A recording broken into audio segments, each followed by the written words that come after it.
I'm your host, G.I. Wingnut. Thank you for dropping back in, or thanks for showing up if this is your first time here. We are getting ready to hit episode 3 of 1952 and A Planned Deception, the staging of a new Messiah by Constance Cumby being my initial point of reference. And so let's go ahead and get on into this. So, up next, going back to the list that we're working off of, I've already covered the Theosophical Society in the first installment of this series.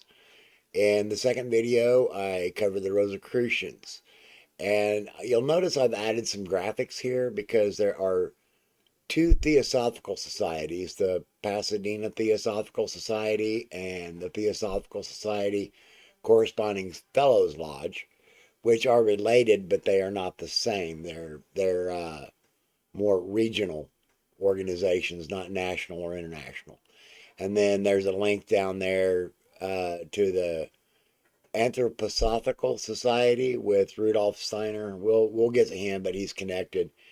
You'll also notice that I went ahead and connected the two different Rosicrucian groups, and then there's a little spur that links over to the Pasadena Theosophical Society, which I don't have a solid direct connection between the two, but associations to Pasadena and L. Ron Hubbard, Scientology. But if you caught the end of the last episode I did, you'll have a kind of a clue of what's going on there. Anyway, this World Spiritual Council thing was a bit of a strange adventure. Not quite a dead end, but it was a fun little rabbit hole. So let's go ahead and take a quick look and see what it is I found. So let's take a look over here. I pulled up my favorite browser and I put in World Spiritual Council, Conseil Spirituel Mondiale. It's probably Italian or Latin, and my tongue is very American. Anyway, the AI over on Brave, and I'll scroll down and show you some of the other stuff that I found. But the AI on the Brave browser gave me back the World Spiritual Council is not a well known entity. I could believe that because they're referenced in 1952, and there's a lot of things that were in existence then that are not in existence now because maybe they've evolved into something else or have been absorbed into something else or just went through a name change. That happens quite a bit. Anyway, continuing with this data return. However, it is possible that it refers to a hypothetical or conceptual organization that aims to bring together spiritual leaders and organizations from around the world to promote unity, understanding, and cooperation. And personally, given that the other groups that they're alleged to be tied together with in 1952, that would be a very believable scenario. So, similar entities that they mentioned, and I did look into some of these. I got a couple of crazy things to show you. So we got the World Council of Churches, a global fellowship of Christian churches that aims to promote Christian unity and cooperation among its member churches. We'll take a peek at that in a moment. Pontifical Church for Promotional Christian Unity, a department of the Catholic Church that works towards promoting Christian unity among Christians and with other religions. Up next, it lists the Commission on World Mission and Evangelism, a commission of the World Council of Churches that focuses on mission and evangelism. Prayer and Bible study are essential, and the council may also focus on mission and evangelism, as seen in examples in the World Council of the Churches Commission on World Mission Evangelism and the Council of World Mission, or Council for World Mission. And then this little tidbit right here, this one kind of caught my attention. the World Wisdom Council. I'm like, boy, how that sure sounds new agey to me. And from the synopsis there, you're not going to be surprised because I wasn't. Um, I did not find anything directly referring to World Spiritual Council. Although down here, I did find the Spiritual Council in Africa, which is this website right here, this tab right here. Uplifting Youth, Uplifting the Nation, Youth of South Africa. But see, this is what I wanted to point out really for sure right here. Embracing the Global Commission, G20 to G All. Yoga as a global call. And that's all kinds of fun. Um, let's see. I was thinking. Oh no, that's the other group that I was looking at real quick. So their mission is to guide and empower the youth in a healing ancestral or in healing ancestral and personal traumas. Oh, so you grew up in the wrong religion. Okay. And we can fix you. Transcending limiting beliefs. So don't put your God in a box. Which I quite often see over there on the New Apostolic Reformation side of things. I mean, one of the best. I just got to interject this thought real quick in reference to the New Apostolic Reformation. One of the best questions I've heard asked so far is, how small is your theology that you need the former star of The Apprentice to protect your God? Anyway, I just thought that was a really stunning question. Transcending limiting beliefs and equipping them with essential life wisdom, like being able to detect nonsense from gold nuggets of truth.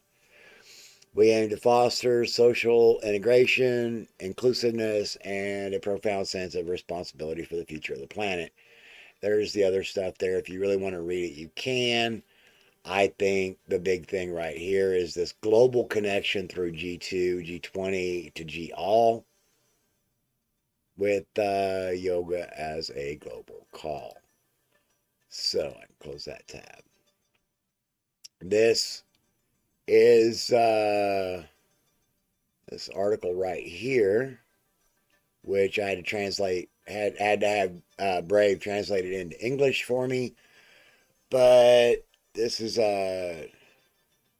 under the sign of a resistance-oriented spirituality, a delegation of the World Council of Churches, the WCC, will participate in the World Social Forum in Porto Alegre, Brazil, from 23 to 28 January. That would have been back in 2003. You can see the date right there. We see spirituality developing that supports the powers responsible for the current process of economic globalization, source of injustice and destruction. Faced with this, we must take up the long tradition of Christian spirituality critical of power that gives the excluded the strength and courage to oppose those who abuse power. Okay, so themes of the workshops: Water for Life, Movements for Peace in the Face of International Challenges, Toward Alternatives to Economic Globalization, Decade, Defeat Violence, Affirm Peace and Reconciliation, and Young People Facing Globalization. So I also went on over to the full on English version of the World Council on Churches. This is that reference that was made a while ago to the Commission on World Mission and Evangelism. So apparently, this all let's see, the contemporary mission movement has been one of the major streams fostering churches' unity ever since the World Missionary Conference in Edinburgh in 1910, when the International Missionary Council, one of the outcomes of Edinburgh, and the World Council on Churches merged in 1961, the strategic and programmatic work for world mission of the IMC became entrusted to the WCC, the World Council on Churches. So there's a threefold structure that was created within the WCC as a consequence of the merger in 1961. Conference on the World Mission and Evangelism, usually held once in between two WCC assemblies every 7 to 8 years. Commission on World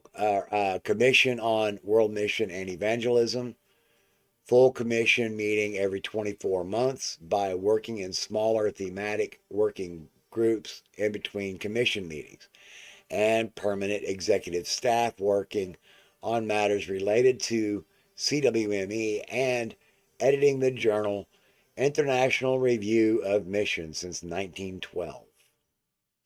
The Conference on World Commission and Evangelism, the WCC, is already experiencing the full participation of delegates from the Roman Catholic Church and the evangelical and Pentecostal churches or mission movements.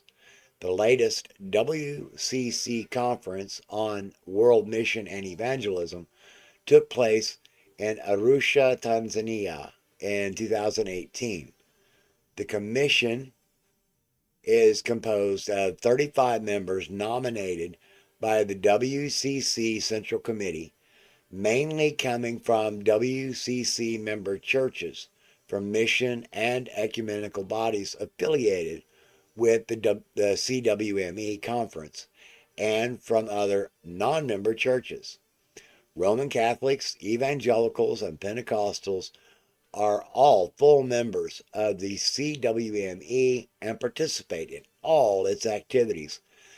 There are often experts and observers and guests invited from a wider constituency. And there was one other thing. Let's see. Yeah, I wanted spiritual life. It's where they're talking about the prayer and Bible study. But here, check this out. 17 to 18 June. In fact, this is apparently just coming up right around the corner from because today's June 14th, where I am at this current point in time, June 14th, 2024. If you're watching this from the future, please. I'd love some feedback if you happen to catch what went on there in this, if I don't catch it. But the World Council of Churches is in with the 56th session of the Human Rights Council in Geneva. New report on faith actors and their role in civic space. Now, just as a tangent point here at this moment, I just want to go ahead and mention that two other quote unquote faith actors that are part of this Human Rights Council with the United Nations are the Mormon Church, the LDS, and Scientology of all people. Anyway, so actually, I've got something I need to grab real quick and insert in here before we go over, because it kind of pertains to the next tab I've got lined up. Here, I didn't have this set up already. Let me go grab this real quick. So yeah, 1962 really jumped off the page for me because, as you can see up here from Encyclopedia Britannica, the Second Vatican Council ran from 1962 to 1965, and this is one of those intelligence agencies related things that I question. I can't prove that this has anything to do with intelligence agencies, but I have a sneaking suspicion because over here we've got Avery Robert Dulles, Cardinal Avery Dulles. He was an American Jesuit priest, and there's a few dates here that are important. It starts out with his history up here, but it is important to notice that Avery Dulles enrolled at Harvard College in 1936, and he converted to Catholicism in the fall of 1940. And as I recall, around 40, yeah, upon his discharge from the Navy in 1946, Avery Dulles entered the Society of Jesus, the Jesuit order. But see, this is what I want you to notice right here. This is where things kind of. I want you to notice the name of his parents, specifically that name right there, John Foster Dulles, Secretary of State for Eisenhower when Richard Nixon was Vice President. His brother, his brother was oh oh shoot fire. I'm drawing a blank now. That hang on a second. Okay, so it was Alan Dulles was the name I was trying to remember. Anyway, uh, back to 1962 and Avery Dulles. In 1960, he received his doctorate degree, or as a doctorate of sacred theology. And in 2001, Pope John Paul II made Avery Dulles a cardinal. Now, what's interesting about Alan Dulles is I think that he was one of the,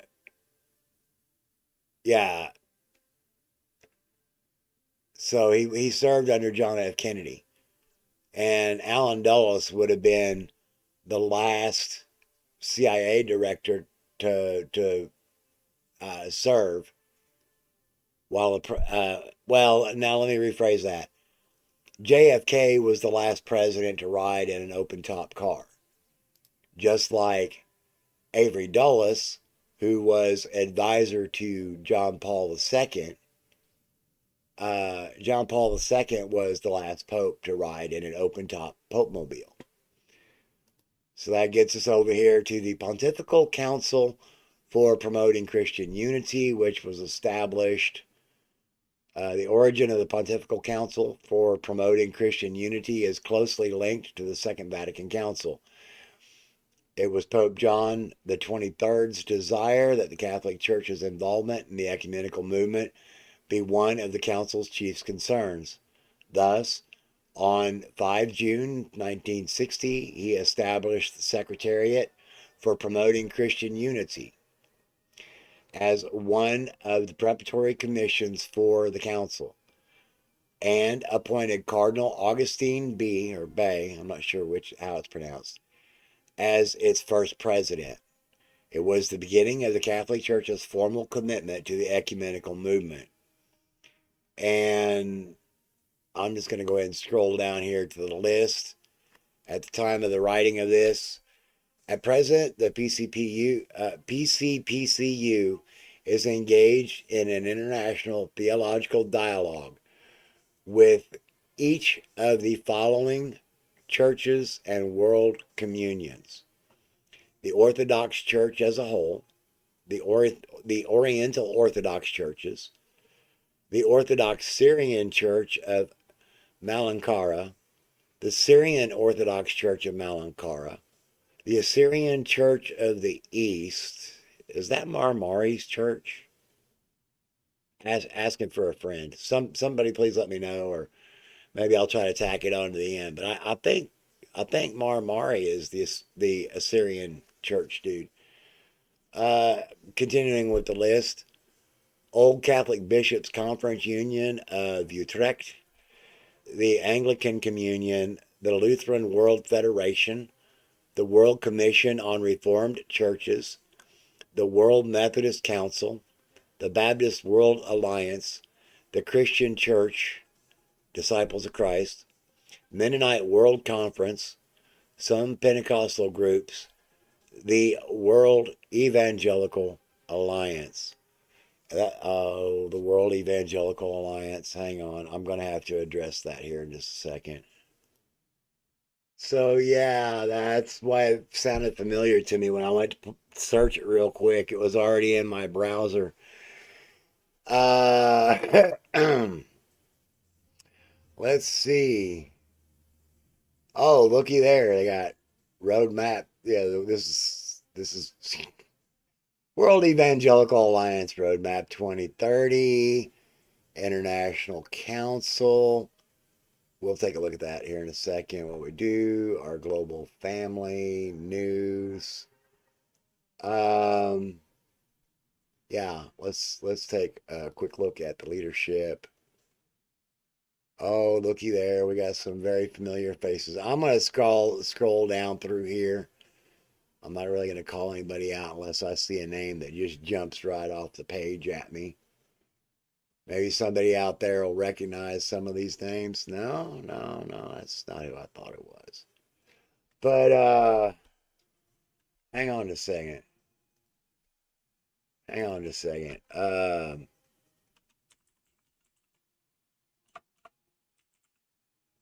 Empowered21.com. And let's see.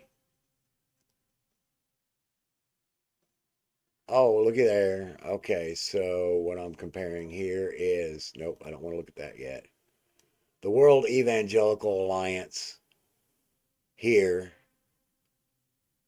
and the Global Evangelical Alliance that's attached to um, Empowered 21 and Global Evangelism. Now, I don't know if what is Roadmap 2030?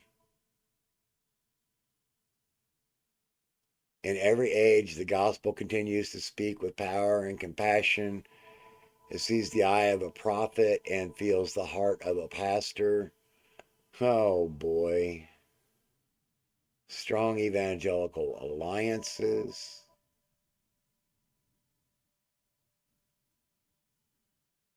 Global World Mission. Oh, looky there. The evangelical voice at the United Nations. Huh. Well, there you go, folks. Um, I'm not exactly sure where else to go with this except where it all started here. Where it all started right here with the World Spiritual Council. I traveled several different paths trying to get from here to now, or there to now. And I keep coming back to the United Nations. Um, just wow. Okay, so I guess we've got that down now. Put a pin in that and stick it on 1952 if you would. So I'm just going to leave you with a little thought on the way out and a graphic for a project that I'm working on because I also am a trained advocate against human trafficking as well as domestic and sexual violence. So I'm taking some of my work back out to the street. I'm just not healthy enough to do rescue work. Until the next video, I hope that you stay safe, warm, and dry, and healthy.